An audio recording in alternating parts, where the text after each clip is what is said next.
basta vedere anche quello che ha lasciato come retaggio. Lui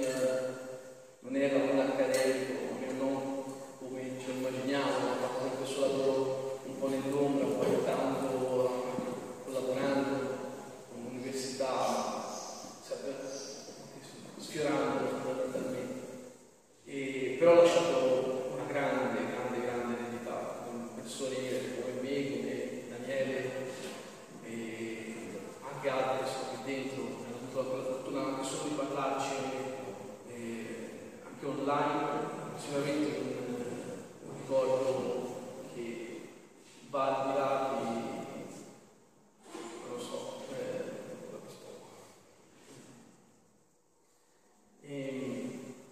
l'ultima cosa che mi ha detto fondamentalmente è stata di divulgare sempre, perché fondamentalmente quella è la cosa più importante. E grazie a lui fondamentalmente se siamo qui oggi, e grazie a lui se una parte dell'acquario del museo è quella che è oggi, e se non abbiamo il miracolo, scusate, ma niente. No, non credo che però se volete c'è un suo scritto per farvi capire anche chi era, il modo che aveva di raccontare il mondo sull'ultimo volume che abbiamo pubblicato da Pesce di rivista, che anche fondamentalmente è un modo per continuare a parlare della passione che ci lega, che parla appunto di un pesciolino delle acque interne, Iozetusco, era un po' un suo bambino, sì. E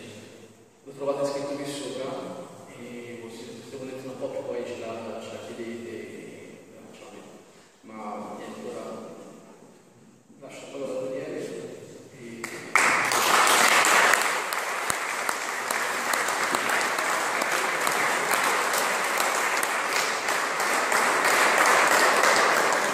Ringrazio la moglie e il figlio per essere venuti, e trovate alcune delle sue foto esposte all'inizio della sala. Grazie a tutti.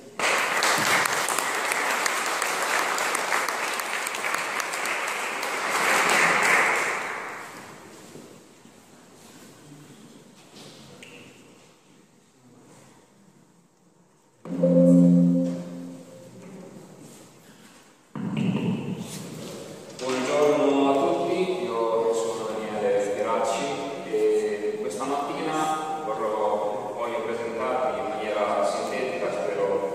quanto meno esauriente, un problema che affligge la biodiversità ittica a livello globale, un declino che oramai sta andando avanti da decenni e che di fatto colpisce, come poi anche vedremo, quelle che sono le specie ittiche italiane d'acqua dolce, di cui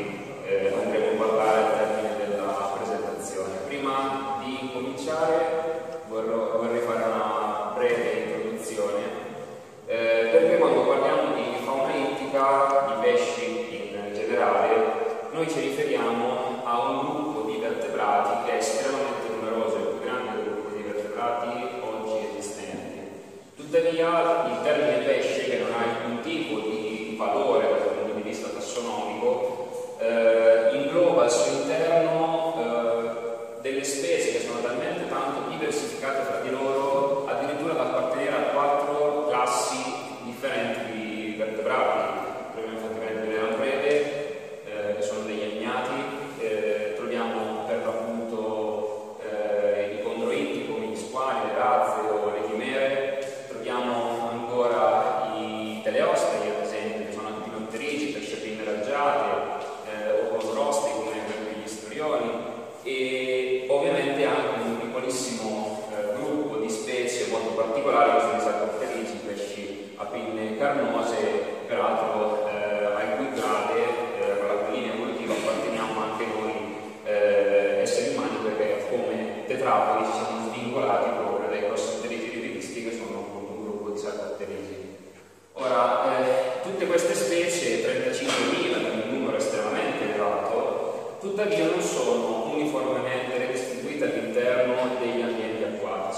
Infatti più della metà di esse vivono all'interno delle acque dolci. Con acque dolci noi intendiamo ambienti, tutto ciò che è compreso all'interno delle linee di costa, a partire quindi dai corsi d'acqua, ruscelli, torrenti, fiumi, fino ovviamente ad arrivare all'ambiente di foci, ma anche ambienti lentici come i laghi, come le zone umide, paludi, stagni. E ecco, questi ambienti rappresentano circa l'1% della superficie terrestre. In termini quantitativi parliamo di un comparto idrico che è circa lo 0,01% di tutta l'acqua contenuta sul pianeta. Capite bene che in uno spazio così ristretto noi troviamo un numero estremamente elevato di specie. Questo è il cosiddetto paradosso delle acque dolci, che è stato formulato nel 2017, è ancora un fenomeno che è poco compreso. Si pensa possa essere legato a diversa storia geologica e climatica che ha caratterizzato gli ambienti invece acquiferi rispetto a quelli marini, differenti tassi di estinzione o speciazioni, ma soprattutto un aspetto importante che è quello dell'isolamento geografico, che è massimo a volte nelle acque dolci rispetto agli ambienti oceanici e marini, che sono molto più connessi. E ovviamente un aspetto molto importante è anche legato alla grande varietà degli habitat, delle nicchie ecologiche che vengono offerte da questi ambienti, che spesso sono veramente molto diversificati. Di fatto le acque dolci sono una vera e propria miniera di biodiversità. Infatti ogni anno vengono classificate decine, se non addirittura centinaia di nuove specie ittiche d'acqua dolce. Nell'ultimo rapporto di Scholl, che è un'organizzazione dedita alla conservazione proprio della biodiversità ittica, che è uscito alcune settimane fa, sono 243 le specie che sono state classificate soltanto nello scorso anno, come per esempio anche specie assurde quali Ciclopielus longicornis, che è un ciprinide asiatico che è perfettamente adattato alla vita in ambiente appunto di grotta, in ambiente ipogeo, quindi totalmente dipigmentato, privo di occhi, tant'è che addirittura questa forma sembrerebbe essere dovuta al fatto che ha completamente perso addirittura pure le orbite, quindi una parte del proprio cranio. Essendo molti di voi acquariofili, sicuramente saprete anche molto meglio di me che al mondo esistono delle regioni geografiche che sono particolarmente ricche di specie ittiche d'acqua dolce.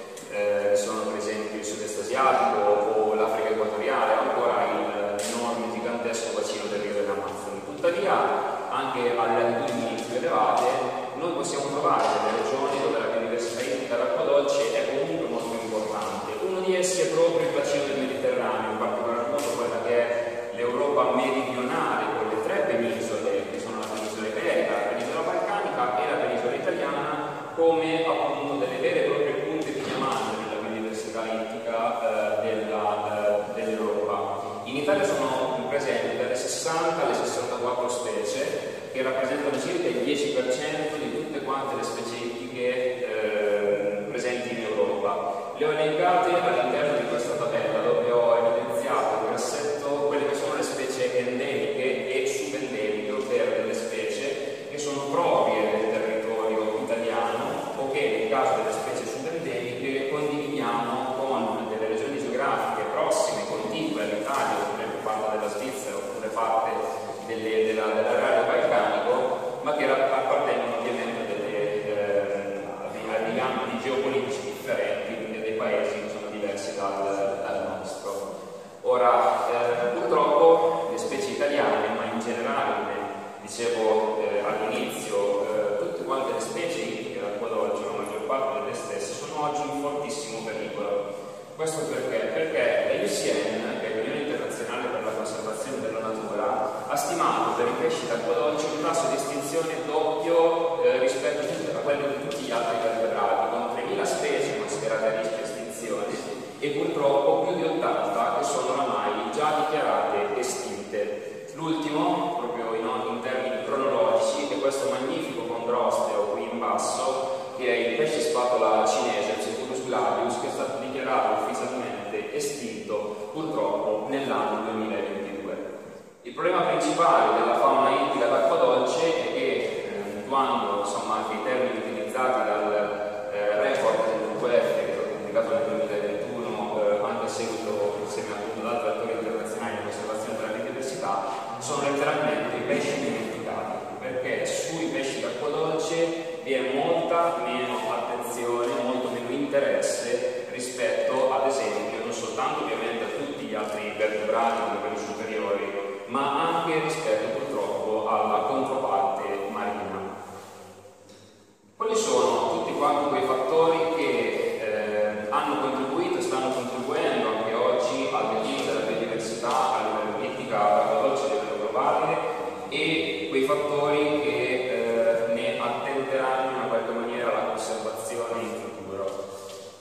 Sicuramente al primo posto dobbiamo inserire l'alterazione e la scomparsa degli habitat, che è il principale driver di scomparsa della biodiversità a livello globale, non soltanto per la fauna ittica, ma in generale sia per le specie animali che vegetali, perché di fatto non può esistere una specie senza il proprio habitat. Purtroppo l'uomo ha da sempre, fin dalle sue origini, avuto degli enormi interessi verso gli ambienti acquatici, sia ovviamente perché l'uomo ha da sempre avuto la necessità, come organismo animale, di avere delle fonti di approvvigionamento idrico, ma poi con lo sviluppo tecnologico l'uomo ha guardato le fonti idriche, sia le acque superficiali e poi anche le acque profonde, come per l'appunto dei serbatoi di acqua, appunto delle sorgenti di acqua per tutte quelle che possono essere le attività antropiche che sono direttamente o indirettamente connesse ad esse. In primis basti pensare per esempio all'agricoltura.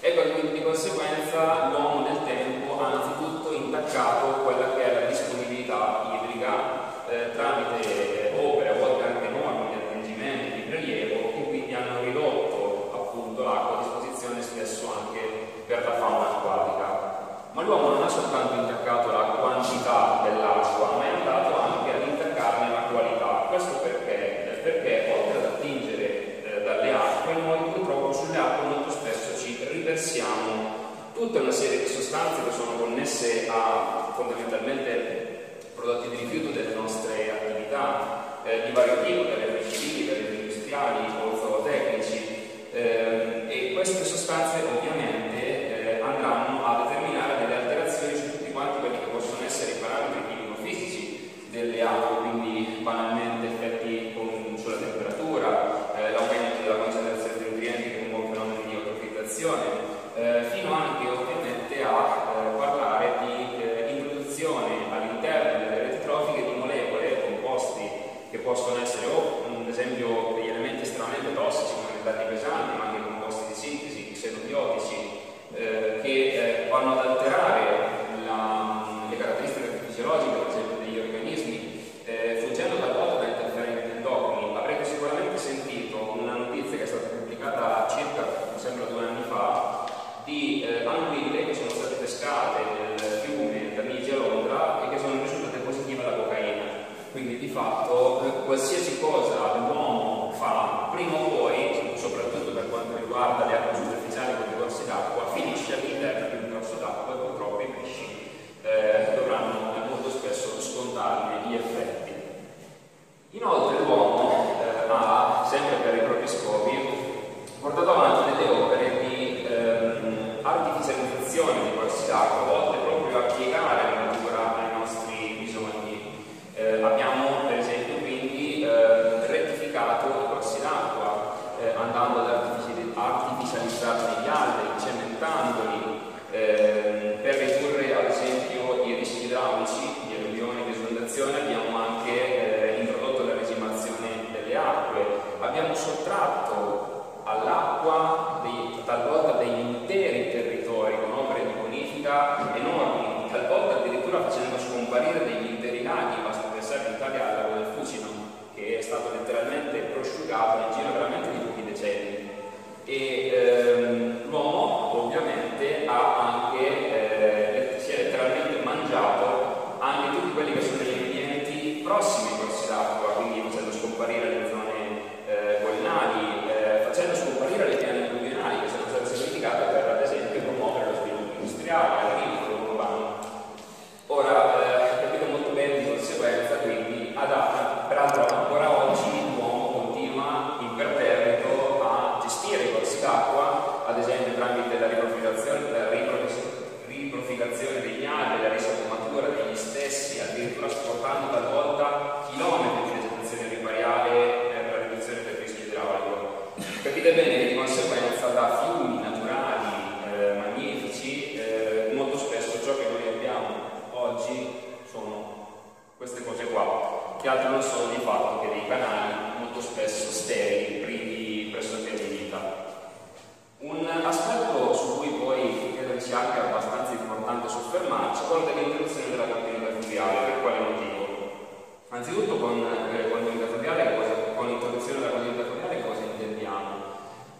vediamo la costruzione di strutture che possono essere ad esempio delle briglie oppure degli sbarramenti veri e propri, fino addirittura a dei muri, le dighe, enormi sbarramenti che sottendono dei bacini talvolta giganteschi che vengono utilizzati dall'uomo come riserva idrica a scopo ad esempio idropotabile irrigo o per la produzione di energia elettrica. Ora, andare a costruire queste barriere rompe quella che è la cosiddetta continuità o continuum fluviale, cioè quella naturale continuità che a livello non soltanto fisico ma anche proprio ecologico che contraddistingue i corsi d'acqua dalla sorgente fino alla foce.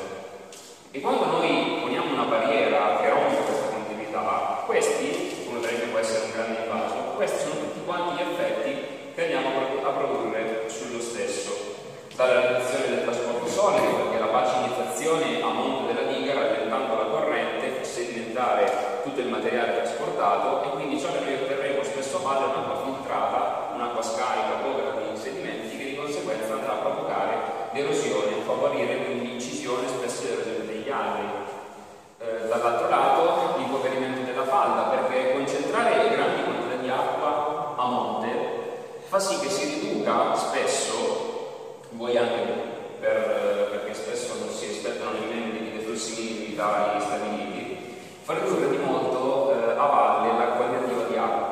di acqua, e questo nel periodo per esempio estivo, siccitoso, come ad esempio anche qui in Italia, fa sì che nel momento in cui il livello della falda superficiale tende ad abbassarsi, il fiume non possa più riuscire ad alimentare esso stesso la falda, come fa appunto normalmente in queste situazioni, ma essendo talvolta ridotto veramente ai minimi termini, non riesce a rialimentarla, di conseguenza si abbassa notevolmente anche la ritenzione idrica del terreno, con quelli che possono essere poi effetti sulla vegetazione, addirittura fino anche sull'agricoltura.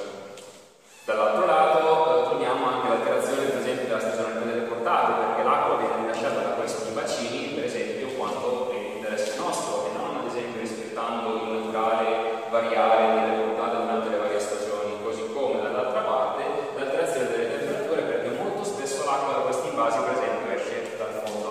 Uscendo dal fondo nei grandi invasi, formandosi ad esempio un termoclino, noi troviamo come quest'acqua che fuoriesce dal fondo si approssima ai 4-5 gradi di temperatura, e quindi questo può letteralmente stravolgere le caratteristiche ecologiche dei tratti posti a valle, per esempio trasformando zone ciprinicole in zone di fatto salmonicole, quindi dove possono addirittura vivere specie di acque fredde come trote o tepoli. Poi ci sono purtroppo quelli che sono degli impatti che io ritengo veramente devastanti, in particolar modo il primo, che è quello sullo svaso. Lo svaso è un'opera di spurgo idraulico che poi viene condotta aprendo semplicemente gli scarichi di fondo di questi invasi. Con lo svaso che cosa si fa? Si tende a far trascinare verso valli i sedimenti accumulati all'interno delle dighe, e questo porta ovviamente ad quindi una recupero della capacità di invaso. Il problema è che a valle dell'invaso stesso ciò che arriva non è altro una colata di fango che molto spesso cementifica per chilometri i corsi d'acqua a valle, e questo ha ovviamente degli effetti devastanti talvolta sulle specie ma anche sugli habitat stessi. O l'ecopeaking, che è una forma un po' più subdola di impatto che si verifica a valle degli impianti di produzione idroelettrica nel momento in cui il rilascio improvviso di acqua per l'alimentazione delle turbine che generano l'elettricità determina un improvviso aumento della portata, e questo quindi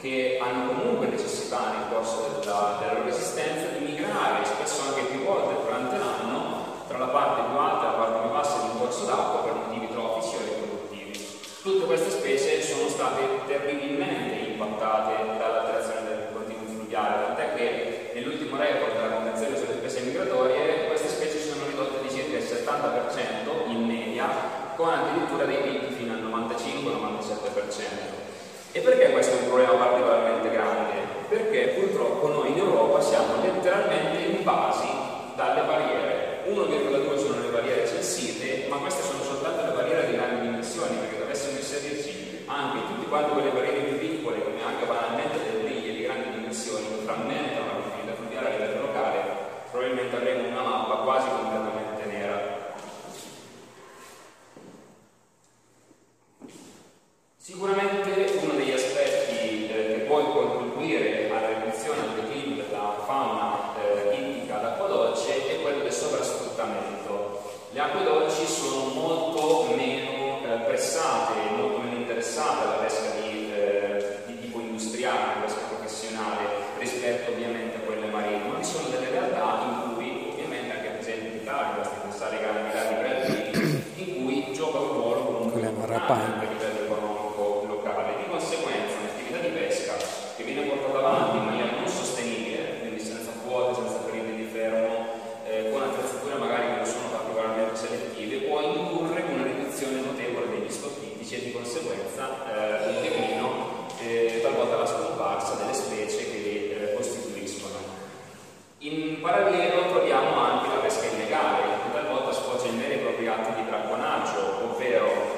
forme di prelievo che vengono effettuate con metodologie non consentite, talvolta pericolosissime, corrente elettrica, addirittura sostanze tossiche, estremamente tossiche, che uccidono qualsiasi cosa all'interno del corso d'acqua, oppure condotta magari in periodi non idonei, addirittura talvolta proprio nel mezzo del periodo di frega, fino anche ad arrivare a un'attività di pesca che interessa addirittura specie protette, o specie che sono appunto in fortissimo declino e a grande rischio di estinzione. È ovvio che quindi tutte queste attività possono, su specie che magari sono già di per sé fiaccate dall'alterazione della continuità fluviale, dalla scomparsa degli habitat e poi, come vedremo, anche dall'ulteriore impatto che presenterò, possono purtroppo alimentare la rarefazione di questi pesci. E l'esempio che posso fare da questo punto di vista è quello della megafauna ittica, cioè i pesci giganti d'acqua dolce. Stiamo parlando dei veri e propri leviatani delle acque dolci che sono distribuite a livello globale. Noi siamo forse un po' più, conosciamo di più gli sturioni, gli acipenseriformi, che sono questi giganteschi pesci anatomi, ma vi sono anche altre specie, ad esempio Catuacarpio siamensis, che vedete qua in basso a destra, che è il cosiddetto barbo gigante, anche se non è un barbo, che è il più grande equino esistente al mondo, oppure specie di cui poi sicuramente parlerà anche il dottor Natali, come la rapaina, che appunto tiene questo gigante, questo osteoglossiforme amazzonico. Ecco, tutte queste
è arrivata un po' forse in ritardo, sta durando un po' di più, altrimenti questo è sicuramente un altro problema a cui dobbiamo prestare particolare attenzione, anche perché poi meno disponibilità idrica significa anche più impatti da parte dell'uomo, perché ovviamente siamo, tra virgolette, costretti sempre di più a pressare su questi ambienti che già purtroppo sono sicuramente poco in salute. E l'Italia non è messa per nulla bene, purtroppo. Già all'inizio dell'anno, infatti, a livello soprattutto dell'Italia centrale, ma anche e soprattutto di quella meridionale, vi è uno stato di stress idrico notevole per quanto riguarda i bacini. E il risultato fondamentalmente è questo, ciò che noi rischiamo. Questo è un corso d'acqua che scorre nel territorio in cui abito e che negli ultimi 5 anni, per 4 estati, di cui 3 consecutive, è completamente scomparso in subalveo per chilometri. Guardate bene, capite che ovviamente le specie idriche che vivono all'interno di questi ambienti stanno ovviamente subendo degli stress che sono davvero considerevoli.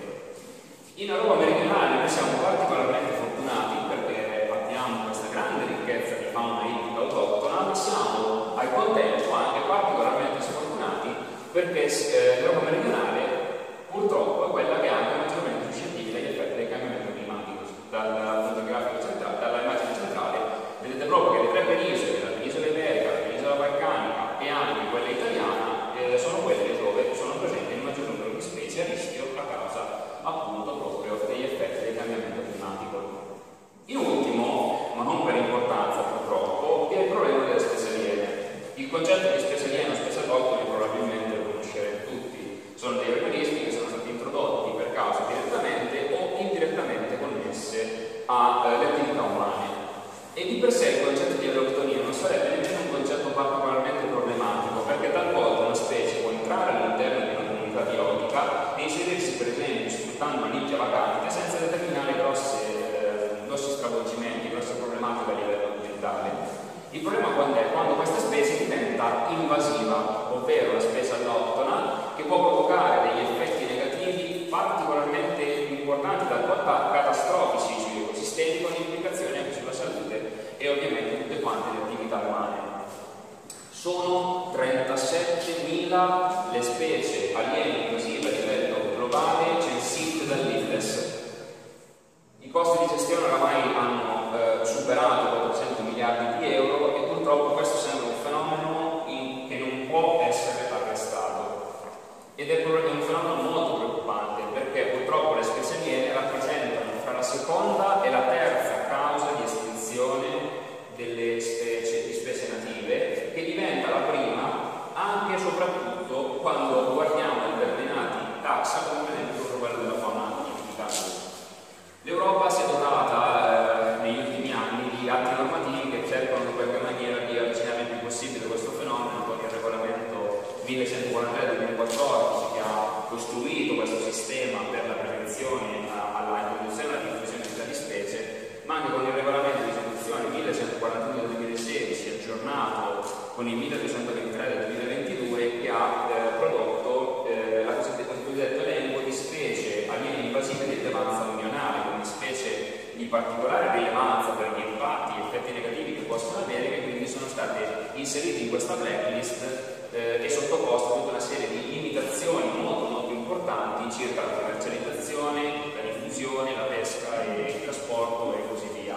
Fra esse vi sono anche 10 specie ittiche, ne ho riportate qua 3 che sono tutte e 3 presenti nel nostro paese. La pseudorasbora